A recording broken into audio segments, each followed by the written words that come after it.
গরমের ছেড়ে টাটা বলতে পারবো না। চলো খিদে পাচ্ছি। আমরা মা আর বেটু মিলে কি আনতে গেছিলাম? পুইটা দিদি কি হবে পাপা? তুমি কিছু বলছো না, তোমার ফেভারিট। এটা কি করবে? ছিঁড়ে দিলে কি করে রান্না করবো পাপার জন্য বলো? আমরা মা আর বেটু মিলে কি আনতে গেছিলাম?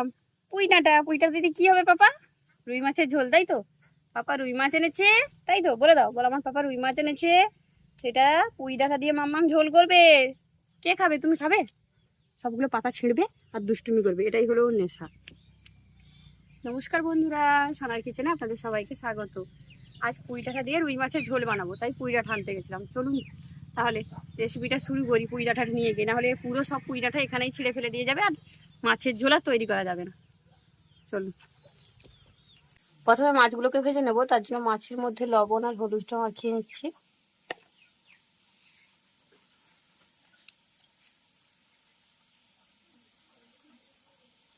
মাছ ভাজার জন্য তেল গরম হয়ে গেছে, এবার মাছগুলো তেলের মধ্যে দিয়ে দেবো।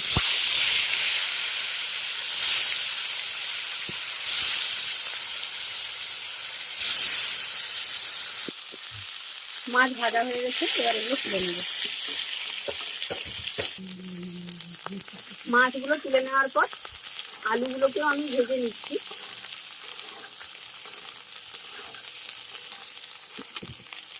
আলুগুলো লাল করে ভেজে নিয়েছি, এবার এগুলোও তুলে নিচ্ছি। এবার ওই তেলের মধ্যেই আমি মশলাটাকে কষিয়ে নেব, তার জন্য দিয়ে দিচ্ছি কুচিয়ে রাখা পেঁয়াজ।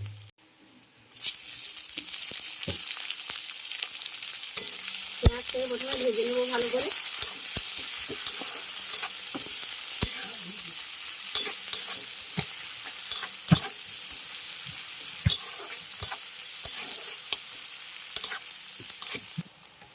পেঁয়াজ ভেজে নিয়েছি, এবার এর মধ্যে দিয়ে দিচ্ছি আদা, রসুন, লঙ্কা আর জিরে বাটা। এবার খুব ভালো করে মশলাটাকে কষিয়ে নেব। দিয়ে দিচ্ছি হলুদের গুঁড়ো, দিয়ে দিচ্ছি টমেটো কুচি। মশলাটাকে খুব ভালো করে কষিয়ে নিয়েছি, এবার এর মধ্যে দিয়ে দিচ্ছি পুঁইয়ের ডাঁটা। পুঁই ডাঁটা আর আলু দিয়ে রুই মাছের ঝোল বানালে আমাদের বাড়ির সকলের খুবই পছন্দ। অল্প মশলায় এই পুঁই ডাঁটা আলুর ঝোলটা দারুণ লাগে খেতে।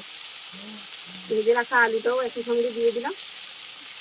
এবার খুব ভালোভাবে কষিয়ে নেব।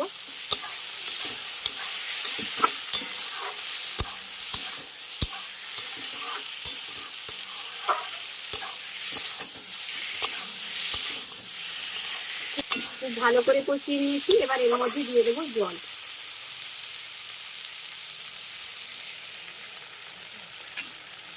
জল দিয়ে এগুলোকে খুব ভালোভাবে সেদ্ধ হতে দেবো। আলু খুব ভালোভাবে সেদ্ধ হয়ে গেছে, ডাঁটাগুলোও সেদ্ধ হয়ে গেছে।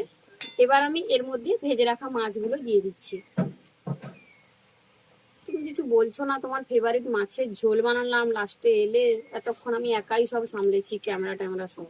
সে ঠিক আছে, তার জন্য ধন্যবাদ, কিন্তু টাইমটা কটা হয়েছে না? তোমার খেতে আজকে একটু দেরি হয়ে গেছে তো। তোমার বেটু গো, তোমার বেটু সবসময় বেটুর দোষ দিবেন। কি? তোমার বেটুরই দোষ, মাম্মাম ছাড়া ওর এক সেকেন্ড চলে না। আমাদের এখানে কিন্তু কোনো গরম মশলার ব্যবহার করব না, কারণ পুঁই ডাঁটার একটা আলাদা গন্ধ আছে, তাই না? ওটার জন্য গরম মশলা আমরা ব্যবহার করি না এই রান্নাতে, একদম দরকার নেই। আলু দিয়ে পুঁই ডাঁটা দিয়ে আমাদের রুই মাছের ঝোল একদম রেডি। এবার এটাকে নামিয়ে নেব, তারপর গরম ভাতে বাড়লেই হলো। চলো খিদে পাচ্ছি। পুঁই ডাঁটা দিয়ে আমাদের রুই মাছের ঝোল একদম রেডি। গরম ভাতে এটা একটা খুবই স্বাস্থ্যকর রেসিপি আর খেতেও দারুণ লাগে। আমাদের আজকের এই খুবই সাধারণ রেসিপিটা আপনাদের কেমন লাগলো অবশ্যই কমেন্ট করে জানাবেন। ভালো লাগলে বরাবরের মতো ভিডিওটিতে একটি লাইক করে আপনার ফ্যামিলি এবং বন্ধু বান্ধবের সঙ্গে ভিডিওটা শেয়ার করবে। সেই সাথে চ্যানেলে নতুন বন্ধু হয়ে থাকলে অবশ্যই চ্যানেলটি সাবস্ক্রাইব করে নেবেন এবং পাশে থাকা বেল আইকনটি অবশ্যই ক্লিক করে দেবেন পরবর্তী ভিডিও নোটিফিকেশন সবার আগে পাওয়ার জন্য। আজ তবে এই পর্যন্তই, আবার দেখা হবে অন্য কোনো ভিডিও নিয়ে। ভালো থাকবেন, সুস্থ থাকবেন, টাটা। গরমের ছেড়ে টাটা বলতে পারবো না।